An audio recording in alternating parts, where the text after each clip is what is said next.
15 kilometre पैदल चलते हैं।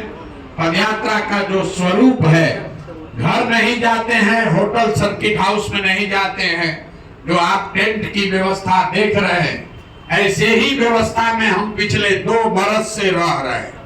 गांव गांव जाते हैं। 1 साल तक, पहले 1 साल तक तो गाड़ी पर हम लोगों ने पैर भी नहीं रखा है, अपने घर नहीं गए, गाड़ी पर बैठे भी नहीं। जब 1 साल पूरा हो गया 2 मई 2023 को, तब ये निर्णय लिया गया कि महीना में 5 दिन अब हम गाड़ी से कहीं जाएंगे, चाहे घर जाएंगे, दिल्ली जाएंगे, हैदराबाद जाएंगे या कटिहार आएंगे, लेकिन अभी भी महीना में 20 से 25 दिन पदयात्रा ही कर रहे हैं।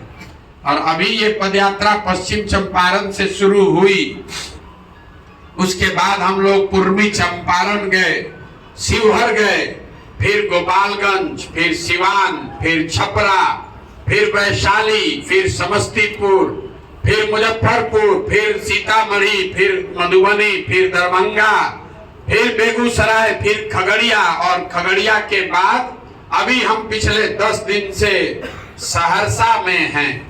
सहरसा के बाद ये यात्रा सुपौल जाएगी, सुपौल से हम लोग अररिया जाएंगे, अररिया से फिर किशनगंज होते हुए आपके यहाँ पूर्णिया कटिहार करेंगे।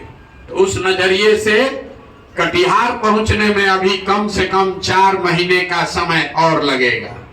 कुछ लोगों का ये कहना है, भैया इतना समय क्यों लगा रहे? 18 महीना हो गया, 14 जिला ही कर पाए, इतना समय क्यों लगता है?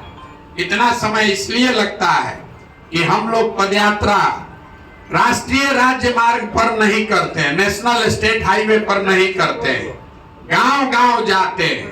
प्रयास होता है कि जितने पंचायत गांव में हम खुद पैदल जाएं, जाकर मिलें, देखें, लोगों से समझें। लेकिन सब गांव में तो हम व्यक्तिगत तौर पर नहीं जा सकते हैं, लेकिन हमारे साथ कैंप में जो 200 से ज्यादा साथी रहते हैं पदयात्री, बिहार के बाहर के लड़के भी हैं, जो लोग हमारे साथ में रहते हैं। तो पदयात्रा के दौरान जितने गांव में हम गए, जो गांव बाकी रह गया वहां पर हमारे पदयात्री साथी जाते हैं।